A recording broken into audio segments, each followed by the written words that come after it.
Hello YouTube, this is Morgan, Airspeed Prime here with my next Naruto Gaiden chapter review. This one's going to be for chapter 10, the final chapter of this series, and it's called Projected into Those Eyes. So it's our finale to this arc, and overall, I thought it was a really good chapter. I really liked it as a chapter on its own. I really liked it as a way to end the series, though I do sort of question this as, I suppose, the last manga chapter for a very long time because we don't know what's coming next. We know Boruto the movie is coming to act as a kind of continuation of this story and stuff like that, but it is just one movie. Like, the manga is obviously the source material for Naruto, so is this the end? That's the sort of thing I kind of question. And yes, I have some issues just with regards to, like, okay, there was a lot to wrap up. It maybe didn't do everything perfectly, but I felt it touched on all the key points they needed to. In that it was a fundamental thing that I think, because we knew so little about this story, and like we only had it confirmed like a week ago that like it is only 10 chapters long. Um, we aren't getting like a full on ongoing manga series for this. We just had to kind of really just accept that this is Sarada's story. It's just about this family issue with Sarada, her mother, and her father, and resolving that issue. That's why basically all of this chapter focuses on that. And if you were wanting, say, to get more focus on some of the other characters' kids, have it set up Boruto the movie more, get more time with other characters. Yes, I can understand how you'd be kind of disappointed with this being the last chapter we're going to get for a while, but in terms of the fact that it was about Sarada, it was about Sakura and Sasuke, that family unit and that kind of theme, I thought it ended pretty good. So let's get into some of the specifics here. So we catch up immediately after the end of last chapter, obviously Sarada showing her super strength, and basically here we just get the reactions to that. Everyone's shocked that she does it, and Chocho acts as the audience and basically goes to her like, hey, you're like crazy strong, and your eyes look just like your father's. And basically, right there's someone who obviously has been kind of very dim to the whole situation going on with her, who's basically just said, you look exactly like your mother and father. And it just helps her to realize that, look, these are her parents, regardless of the fact that she thinks Karin is her mother. That's the case right now. And from there, we basically just like the fight ends. Sarada's obviously gotten rid of a lot of the Sheens, and then Naruto just ends it then by just, he obviously has his shadow clones active and just confronts basically all of them together and just activates kind of Kurama so they can I suppose through his eyes they basically could see the kind of nine-tailed fox intent or something like that. And obviously a lot of characters get freaked out by that chakra and stuff like that, so they begin to tremble and basically the fight's over. They're just done, and we get the resolution for kind of what they're going to do. Naruto doesn't want to just kill them or anything like that, like kind of Sasuke is hinting at, but he basically says, no, these guys are orphans now. We have a place, a facility for them. I'm going to ask the headmaster about what to do with them. Which leads to, obviously, at the end of the chapter, is like, who's running the orphanage? It's Kabuto. And that makes sense for him as a character, in that his backstory is all about him being an orphan and kind of growing up in that way, and the way kind of he was kind of, I suppose, rescued and stuff like that, that being important to him. It kind of makes sense that he, I suppose, to make amends, and now on this new path after what Itachi did to him with the what is it? It's he's a one of the special Sharingan techniques that destroys one of the eyes of the Izanagi, well, whatever, the super Genjutsu one that forces someone to basically make a choice that stops the cycle or something like that. It's a weird technique. I need to look up what it was actually about, but whatever, it fits. That's the resolution we get for the Sheens. They're in this orphanage basically, and they're gonna be trained, disciplined, and they're there basically. I thought that was an interesting resolution for them. No information whatsoever in the entire chapter about adult Sheen, like the actual villain of this arc. I think we're meant to assume he's just dead, but I don't know. It was really weird. Obviously, the villain that we had here, in the grand scheme of things, was fairly lightweight. It was just there to create a situation that was just dramatic and moving characters around, just extending out the eventual reveal of all of this stuff. Basically, just keeping Sakura and Sasuke from just talking to their daughter, and that's kind of what the villain served here. It didn't actually resolve the whole issue of like there's this kind of super crazy evil out there that's related to Kaguya who I'm searching for. It kind of hinted at that like, okay, there's something out there, but we know from Boruto the movie there's something much bigger still out there, which is why Sasuke leaves still at the end of the chapter. Yeah, and obviously after that whole thing where they resolve the fight is over, then finally they can just go up and talk to Sarada. And that's exactly what we get here. It's just Sakura goes up and says like, okay, Shizune informed me about everything that went on. I just want to confirm 100%. I am your mother. I gave birth to you. That's the truth. And Sarada to some extent kind of is just kind of like, look, you don't have to lie to me. I understand now. You know, it's all about the connections that we have, our feelings, and once our hearts are connected, it's basically like we are family. I've learned that now from Naruto and stuff like that. And it's fitting. Like that's exactly what I basically predicted was going to happen. That she would maybe disregard basically all of kind of Sakura saying no, I am your mother, and be just like, you don't need to prove it to me. You are my mother regardless of blood and stuff like that. And it was just like obviously they don't focus too heavily on it. Like it's left for like a little line between Karin and Suigetsu at the end to basically confirm that, oh, she is actually going to get it absolutely 100% confirmed to her at some point. We just don't see that right now in the series. Yeah, and it was just this kind of situation where like then she goes to kind of Sasuke and it's just like, but I need to know from you, is your heart connected to mom's? And she's just asking that because like she's seen these moments where Sasuke has been calling Sakura his wife, has been like defending her and stuff like that, but he's just like, yes, and he's just like, can you prove it? And he's just like, we have you. And it's just one line from Sasuke that works. It's kind of like they gave a Naruto line almost to Sasuke and he delivered it very well. So I thought that was pretty effective. And from there, it's just kind of like, okay, return to the village, and we get a little bit of, I suppose, the resolution of the kind of plot they were setting up with Chocho, in that she also was looking for her father because she didn't think Choji was her father for whatever reason. And just, she comes back and sees Choji there. But she doesn't realize it's him just now because he's not all big. He's kind of fairly thin. He's just come back from a mission. Clearly, I assume he's used some advanced form of that technique that he used in like the Sound 4 arc, where he ate the red food pill and basically he lost all of his weight. He was super fast and had the butterfly wing. So we assume he used some variation of that technique where he got rid of most of the weight again. And it's now a technique that he can use fairly regularly. And so Chocho's like, wow, my dad's actually pretty awesome. Is that a technique? And he's like, I suppose it is. And she's all like, train me now. Teach me that technique. So it was just a nice little thing to give to her to basically give some sort of an explanation for why she's been there this whole time. And it worked. It was nice. We see a little bit of Ino there as well. And obviously she sees Sasuke come back.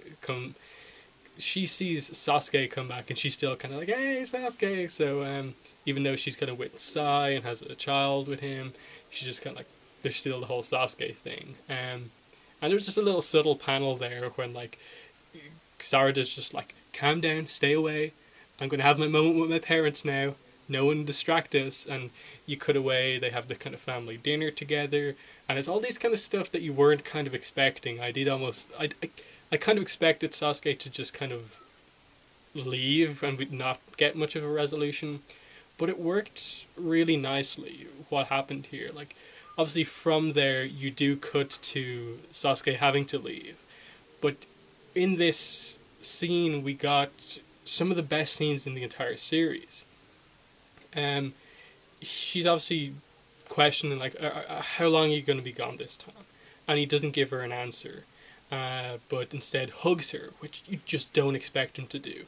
She gets the hug, and then she's about to say something, but he kind of cuts her off and does the poke, the two finger poke to the forehead, and I think it's probably the best art in the entire series. Just these kind of three panels along the bottom of the page of just her reaction to the poke and the connection to when she remembered Sakura doing that to her, and basically saying, with Sasuke, there's something more important than a kiss, and this is it. And at this moment, she fully understands that, and so she's kind of got her hand on her forehead, and she looks back at her mother, and is just like, I get it now, how important this is. And it was just a nice moment, and then you get I suppose the kind of resolution of the whole Sakura Sasuke relationship, and that like they kind of set it up like, has he ever kissed her and stuff like that. And so she hands him the lunchbox, and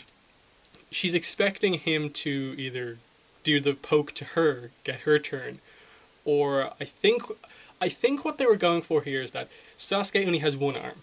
We haven't had it confirmed that he still hasn't got any sort of replacement other arm, but I think at this point in time the idea is that he does only have the one arm at this point in time.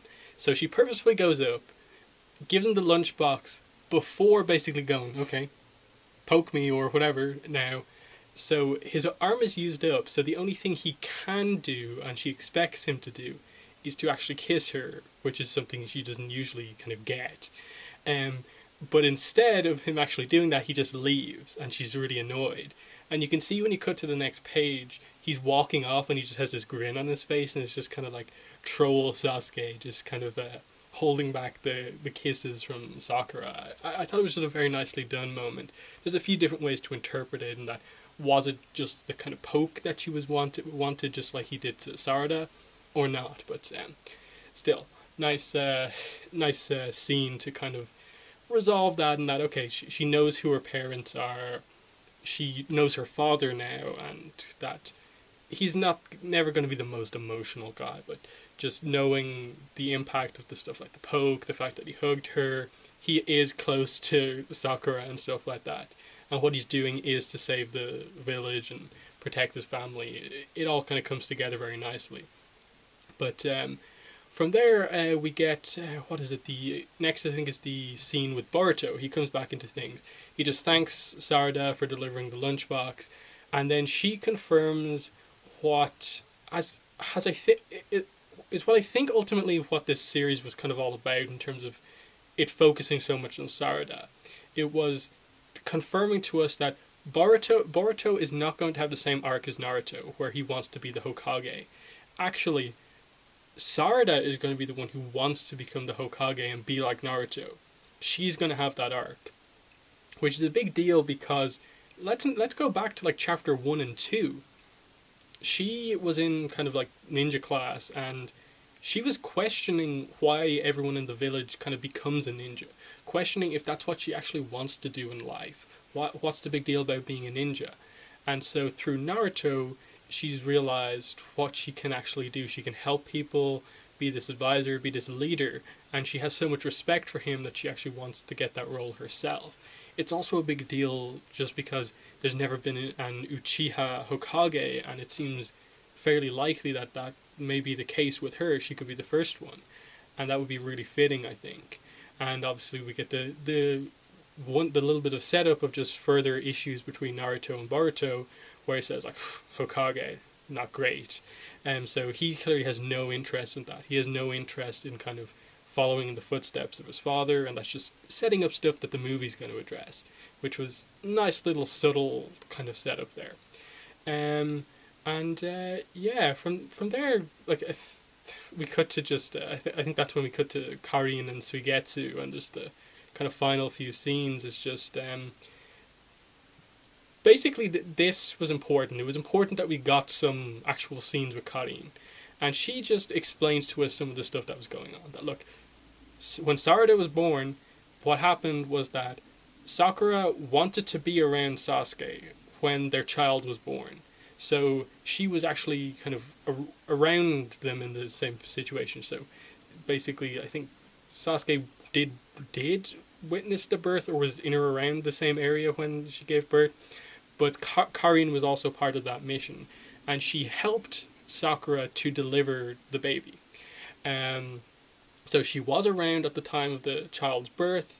And I think the implication here, given that they mentions that like, okay, we're going to give her another pair of glasses. You need to explain to her that you made a big mistake. You are an idiot, Suigetsu.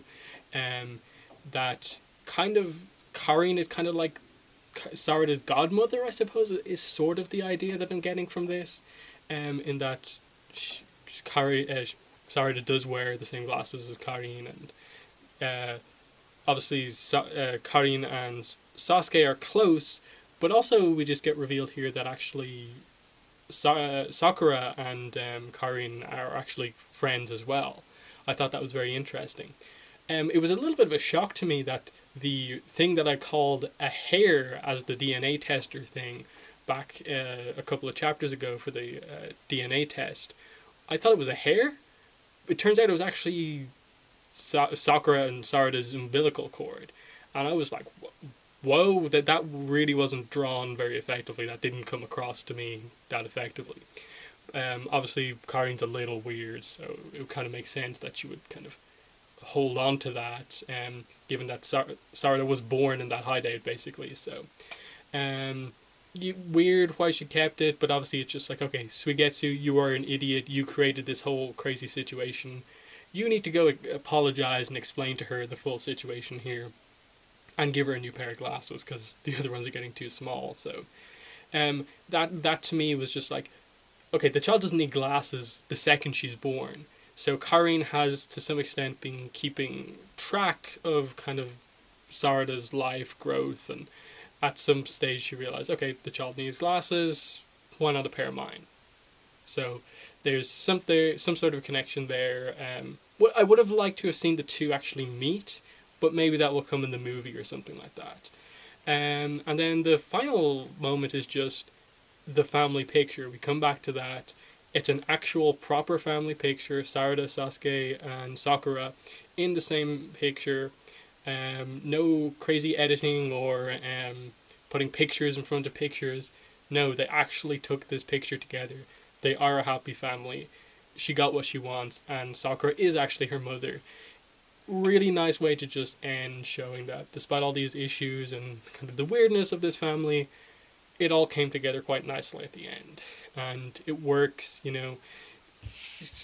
At the end of the day, Sarada awoke her Sharingan through kind of love of her family and stuff like that. So she has the potential to kind of break this Uchiha kind of curse cycle of hatred and stuff like that, and going forward. And it's interesting that just after these 10 chapters, I would tend to believe that, like, if there was a movie going forward, Sarada is going to be the main character more than Boruto. So I'm very interested to see just how that movie plays out, just regards to how involved Sarada actually is in that movie, or is Boruto just flat out the main character? He's the Naruto of this new movie.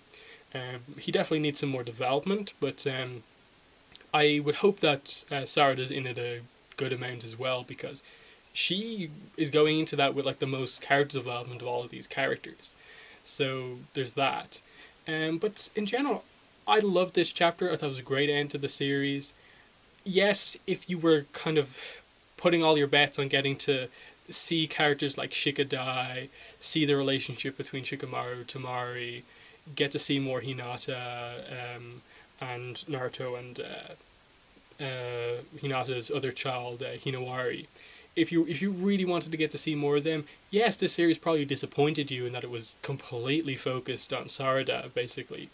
Um, but at the same time, it was only 10 chapters, and the story that they were telling needed those 10 chapters. There's still time and other things to get more information on those characters. The movie seems to be giving most of those characters at least a scene here or there.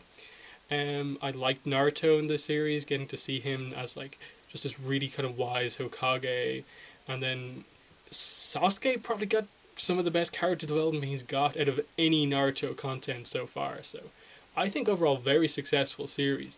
In the comments, let me know what your thoughts were on the final chapter and the series overall. I may do another video at some point just touching on the series more overall, but I think I basically covered everything here. So that's been the video. Thanks for watching, and bye.